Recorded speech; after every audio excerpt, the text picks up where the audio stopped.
السلام علیکم ورحمۃ اللہ تعالی وبرکاتہ۔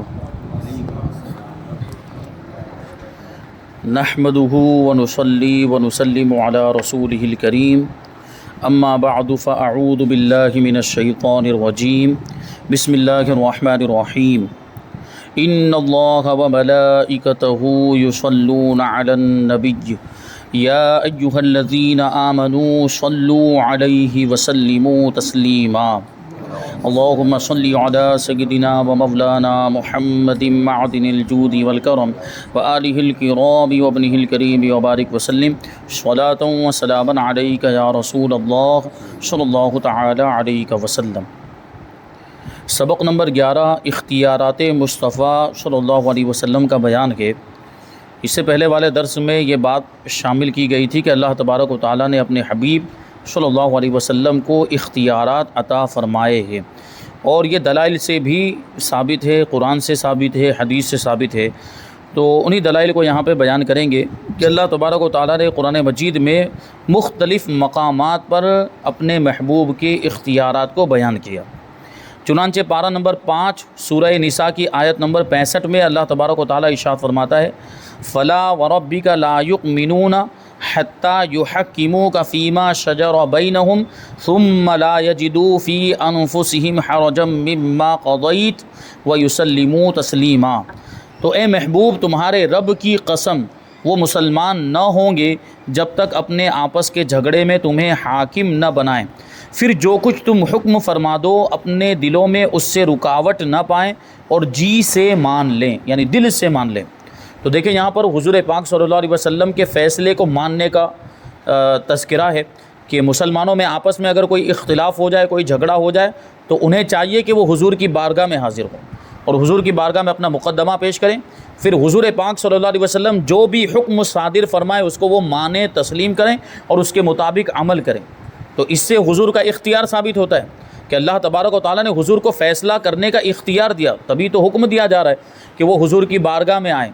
تو فیصلہ کرنے کا اختیار ہوگا تبھی تو آئیں گے، اگر اختیار نہ ہوتا تو یہ حکم کیوں دیا جاتا؟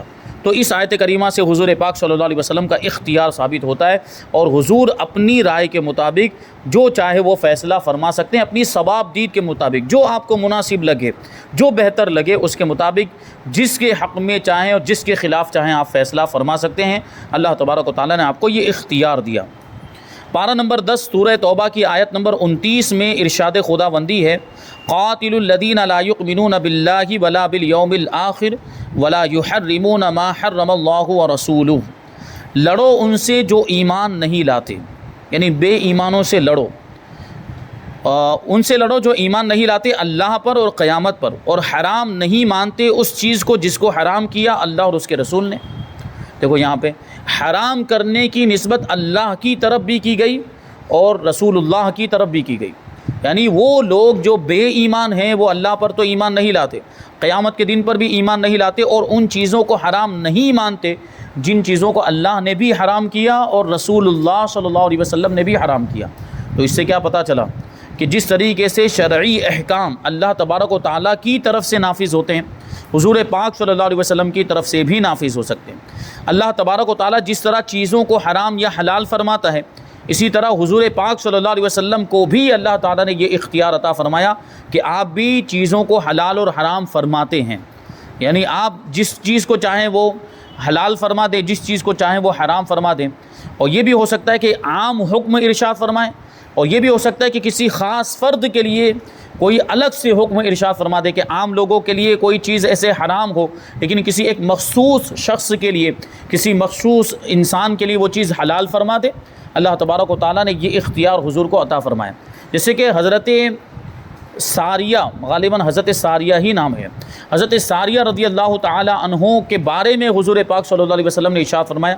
تو اس حدیث سے حضور کا اختیار بھی ثابت ہوتا ہے اور حضور کا علم غیب بھی ثابت ہوتا ہے کہ حضور نے ارشاد فرمایا کہ میں تمہارے ہاتھوں میں کسریٰ کے کنگن دیکھ رہا ہوں۔ کسریٰ جو سپر پاور بادشاہ، اور یہ فاروق اعظم رضی اللہ تعالیٰ عنہ کے دور میں ہوا کہ جب کسریٰ فتح ہوا تو وہ مال غنیمت لایا گیا، تو اس میں کسریٰ کے کنگن، وہ بادشاہ کے کنگن تھے، تو فاروق اعظم رضی اللہ تعالیٰ عنہ نے حضرت ساریہ کو وہ کنگن پہنائے، اور اس طرح حضور پاک صلی اللہ علیہ وسلم کی یہ پیشن گوئی لوگوں کے سامنے آئی۔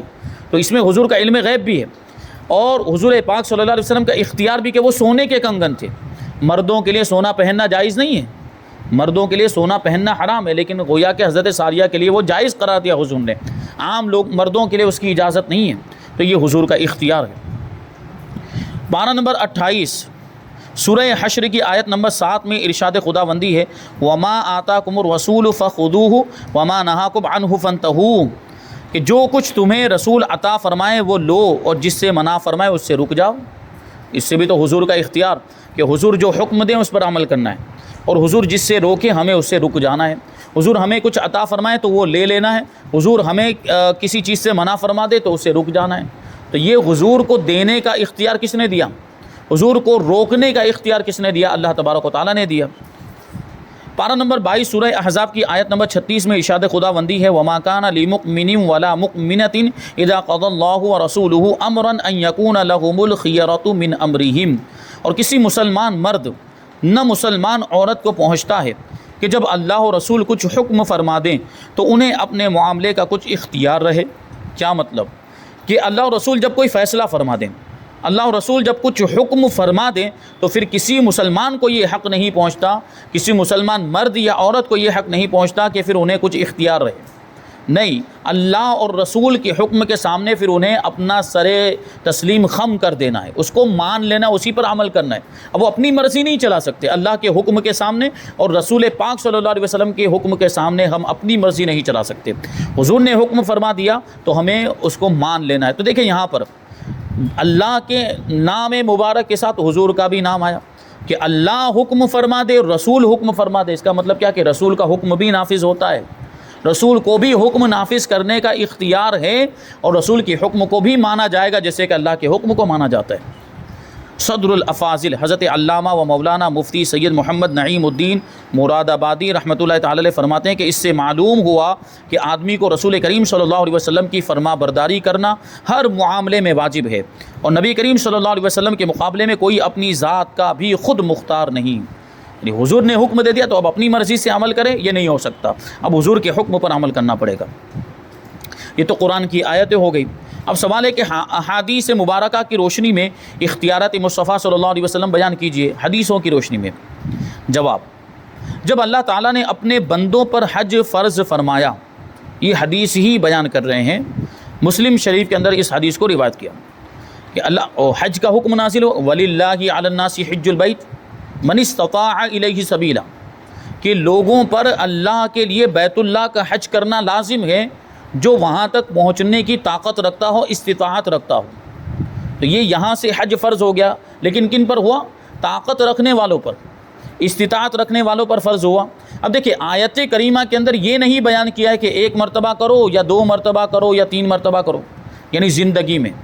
آیت کریمہ کے اندر صرف حکم ہے کہ حج کرنا فرض ہے. اس آیت کریمہ کے اندر یہ نہیں بتایا گیا کہ زندگی میں 5 بار کرو یا زندگی میں 10 بار کرو. ایسا کوئی ذکر ہے آیت کریمہ کے اندر؟ کوئی بھی ذکر نہیں ہے. ہاں بس یہ فرمایا گیا کہ جس کے اندر استطاعت ہو وہ حج کرے.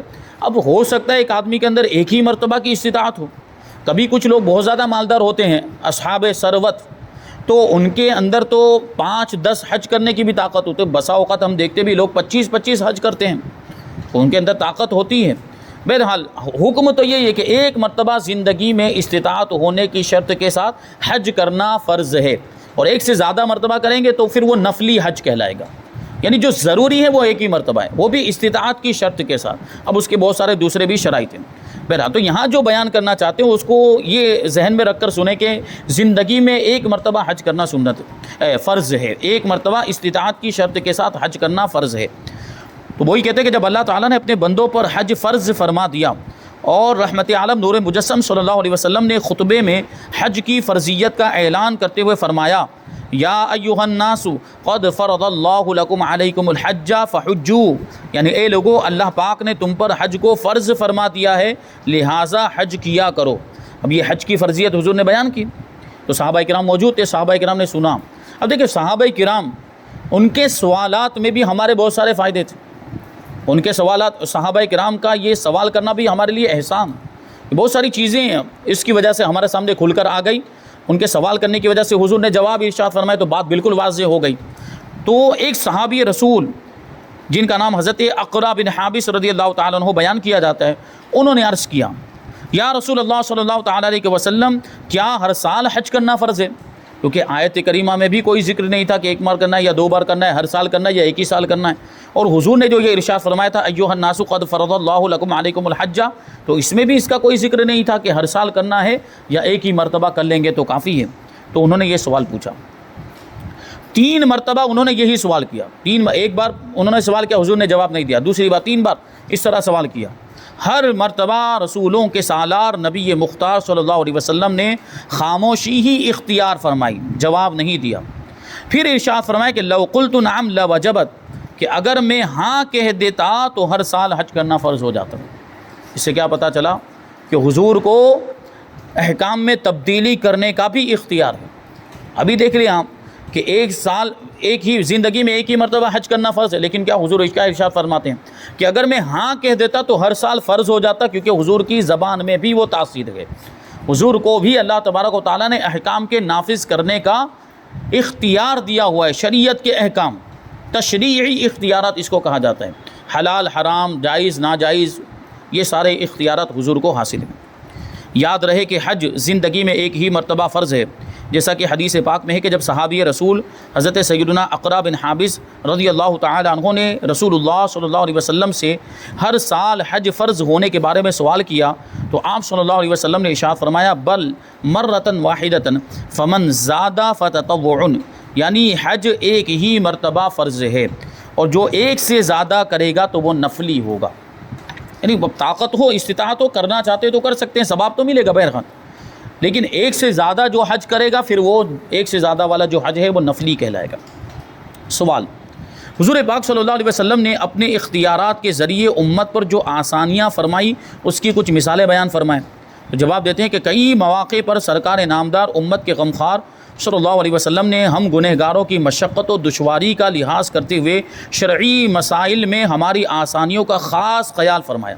یعنی بہت سی ایسی چیزیں بھی آگے بیان کریں گے کہ حضور نے اس بات کا لحاظ فرمایا اور خیال فرمایا کہ اگر میں اس کو ضروری قرار دے دوں، اگر اس چیز کو میں واجب کر دوں یا اگر میں اس کو فرض قرار دے دوں تو میری امت مشقت میں پڑ جائے گی، یعنی اس چیز پر عمل کرنا میری امت کے لیے دشوار ہوگا۔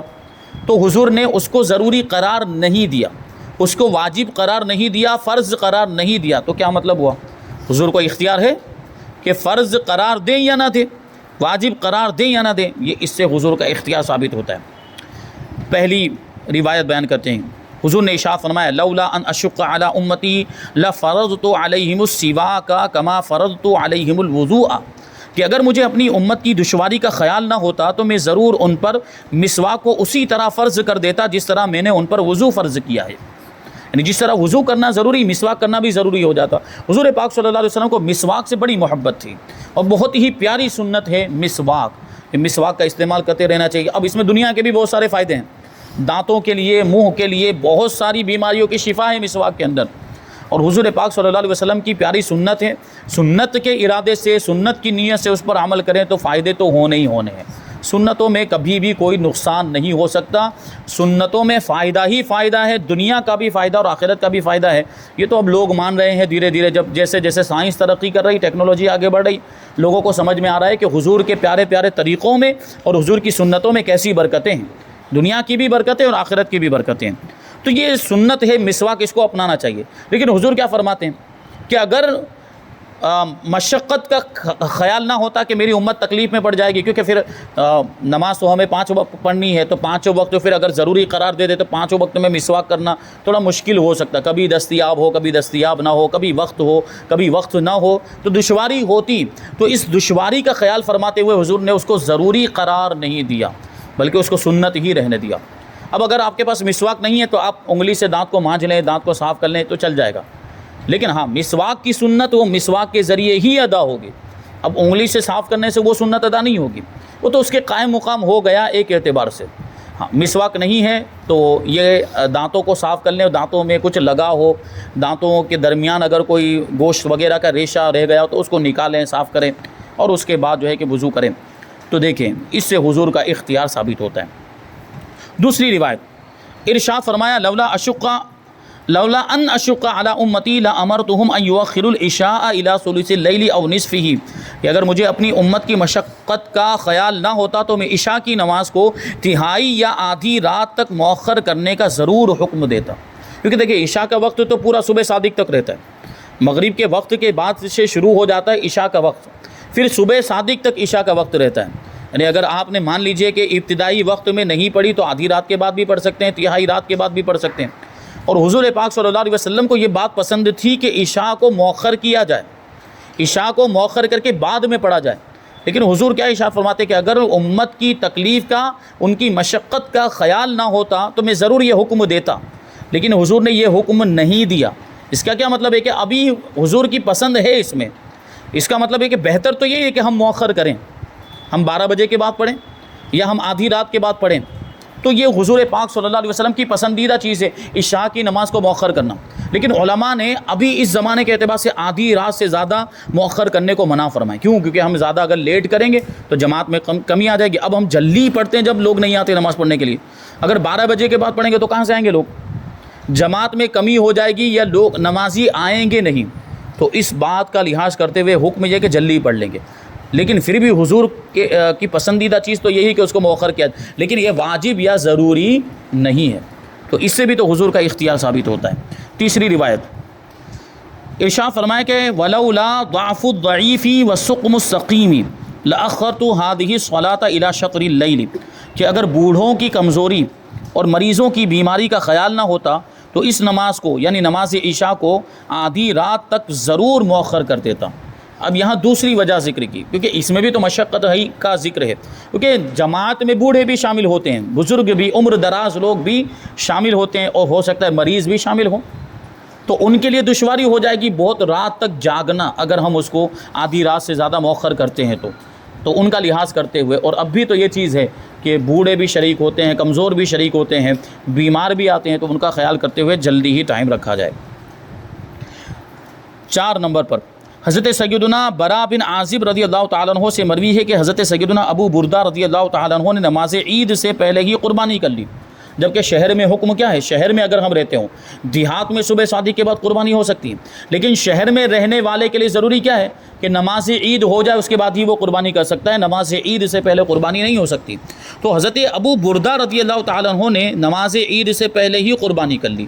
تو نبی کریم صلی اللہ علیہ وسلم نے فرمایا کہ اس کے بدلے اب دوسری قربانی کرو، کیونکہ وہ قربانی ہوئی نہیں. عید کی نماز سے پہلے جو قربانی کر لی وہ نہیں ہوئی، اب دوسری کرنی پڑے گی. تو انہوں نے عرض کیا کہ یا رسول اللہ صلی اللہ تعالیٰ علیہ وسلم، اب تو میرے پاس 6 مہینے کا بکری کا بچہ ہے جو کہ 1 سال کی بکری سے بہتر ہے. تو نبی کریم صلی اللہ علیہ وسلم نے ارشاد فرمایا کہ اجعلها مکانها ولن تجزی عن احد بعدک، یعنی اس کی جگہ اسی کو ذبح کر دو، مگر تمہارے بعد کسی اور کے لیے ایسا کرنا ہرگز کافی نہیں ہوگا. کیونکہ بکری یا بکرا اگر ہم قربانی کر رہے ہیں تو اس کی عمر کیا بیان کی گئی؟ 1 سال کی عمر بیان کی گئی ہے. یعنی 1 سال مکمل ہو چکا ہونا چاہیے اور دوسرا سال شروع ہو چکا ہونا چاہیے.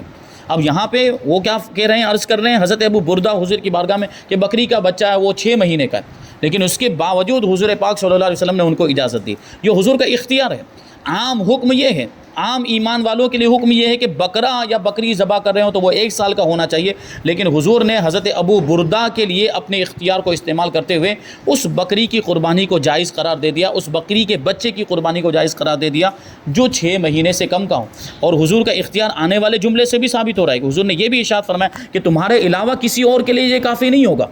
یعنی یہ صرف تمہارے لیے اجازت ہے، تمہارے علاوہ اگر کوئی 6 مہینے کے بکری کے بچے کو ذبح کرے گا تو قربانی نہیں ہوگی. اس سے حضور کا اختیار معلوم ہوتا ہے.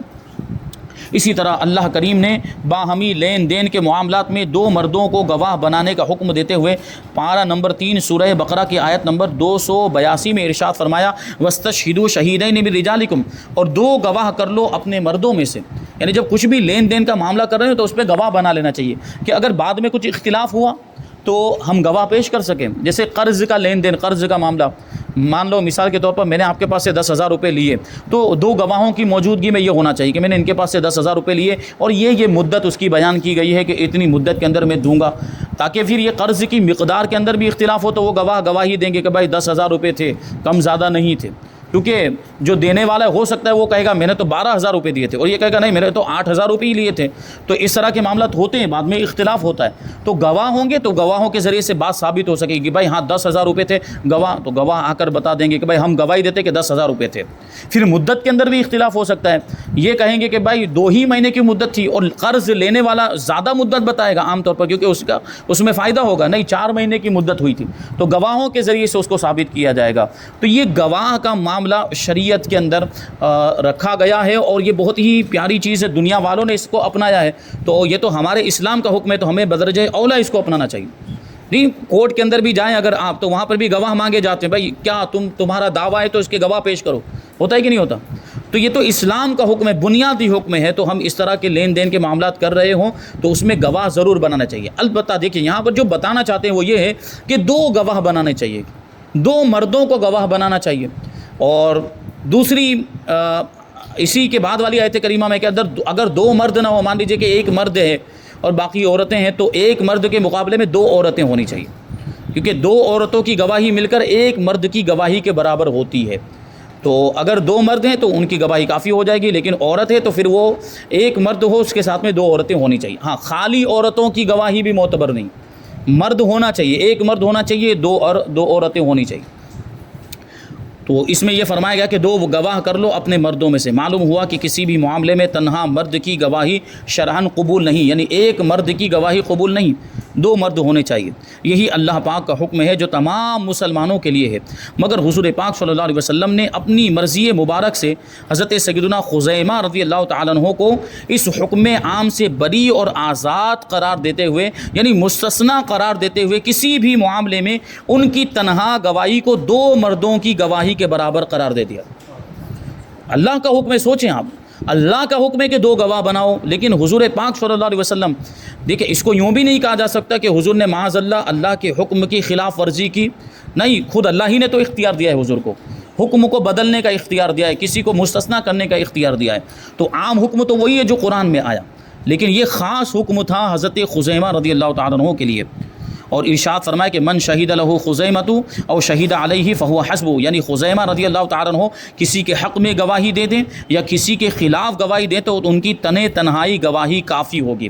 یعنی اب اس کے ساتھ دوسرے کسی مرد کی ضرورت نہیں کہ ان کی گواہی دے دینے کے بعد گواہی کا نصاب پورا کرنے کے لیے کسی دوسرے گواہ کی ضرورت نہیں ہے. یہ حضور پاک صلی اللہ علیہ وسلم کے اختیارات دلائل کی روشنی میں مختصر طور پر یہاں پہ بیان کیے گئے. ابھی اس کی تفصیل کی جائے تو دفتر درکار ہیں کتابیں لکھنے کے لیے، اور بیان کرنا چاہیں تو اگر اس کے لیے بہت زیادہ وقت چاہیے، بہت سی راتیں چاہیے. تو مختصر طور پر ہمارے لیے اتنا ہی کافی ہے کہ قرآن میں آیا، حدیث میں آیا، اور یہی ہمارا عقیدہ ہے کہ اللہ تعالیٰ نے اپنے پیارے حبیب صلی اللہ علیہ وسلم کو بہت سارے اختیارات عطا فرمائے، تشریعی اختیارات بھی عطا فرمائے اور تکوینی اختیارات بھی عطا فرمائے. یعنی کائنات کے اندر بھی تبدیلیاں کر سکتے ہیں، کائنات کی چیزوں میں، مخلوقات کے تعلق سے بھی تصرفات کے اختیارات اللہ تعالیٰ نے عطا فرمائے. حضور مفتی اعظم ہند کے چند اشعار پر اس بیان کو مکمل کرتے ہیں. وہ اشعار یہ ہیں کہ جو چاہیں گے جسے چاہیں گے یہ اسے دیں گے، جو چاہیں گے جسے چاہیں گے یہ اسے دیں گے، کریم ہیں یہ خزانے لٹانے آئے گا. اب خزانہ کون لٹائے گا؟ جس کو خزانہ دیا گیا ہوگا، جس کو خزانے کی چابیاں دی گئی ہوگی. اور حضور نے ارشاد فرما دیا کہ میرے پاس زمین کے خزانے کی چابیاں لائی گئی اور لا کر میرے ہاتھ میں رکھ دی گئی. تو ہاتھ میں چابی دے دینے کا کیا مطلب ہوتا ہے؟ اختیار دے دیا گیا، مالک و مختار بنا دیا گیا. انہیں خدا نے کیا اپنے ملک کا مالک، اپنی پوری سلطنت کا مالک بنا دیا اللہ تعالیٰ نے حضور کو، اور انہی کے قبضے میں رب کے خزانے آئے ہیں. آگے آخری جو مقطع ہے کہ سنو گے لا نہ زبان کریم سے نوری. کہ حضور کی بارگاہ میں کوئی بھی مانگنے والا آتا ہے تو حضور منع نہیں فرماتے، کچھ نہ کچھ اس کو ضرور دیتے ہیں. تو فرماتے اسی کے تعلق سے سنو گے لا نہ زبان کریم سے نوری، یہ فیض و جود کے دریا بہانے آئے ہیں. یہ یہاں پر اختیارات مصطفیٰ صلی اللہ علیہ وسلم کا بیان مکمل ہو گیا. اس کے بعد سبق نمبر 12 میں اخلاق مصطفیٰ صلی اللہ علیہ وسلم کا بیان، حضور کے پیارے پیارے اخلاق. بہت پیارا بیان ہے، ہو اس کو سن کر اس پر عمل کرنے کی ضرورت ہے کہ یہ کامیابی کی ضمانت ہے حضور کے اخلاق کو اپنانا.